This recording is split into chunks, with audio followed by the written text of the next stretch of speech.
എന്തിനാ വേറെ ആളെ അന്വേഷിക്കുന്നത്? ആള് നമ്മുടെ കൂട്ടത്തിൽ തന്നെ ഉണ്ടല്ലോ. ആര്? പാറു. നിന്നെ തന്നെ ഞാൻ ഉദ്ദേശിച്ചത്. പ്രിയൻ ചേട്ടാ, ഇത് വേണോ?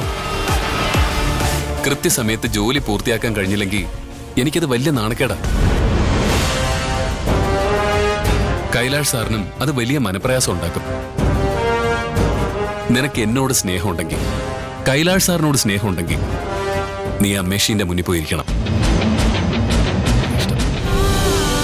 പ്രിയൻ ചേട്ടാ, ഞാൻ തയ്ക്കാം. ഷേർലിയുടെ മെഷീനില് ഞാൻ തയ്ക്കാം. ആ, ഉഷ ചേച്ചി പറഞ്ഞതുപോലെ നമ്മൾ ഒറ്റക്കെട്ട. എന്തു വന്നാലും നമ്മൾ ഒറ്റക്കെട്ടായി നേരിടും. പാറുവിനെ സംബന്ധിച്ചിടത്തോളം ഇത് പുതിയൊരു കാൽവയ്പാ. എല്ലാവരും കൈയടിച്ച് അഭിനന്ദിച്ചോ. പ്രിയ വാ.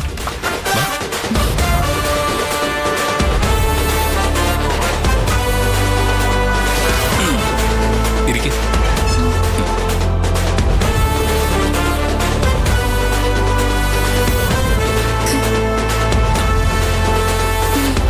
മോഹൻ, പാറുവിന് മെറ്റീരിയൽസ് എടുത്തു കൊടുക്ക്.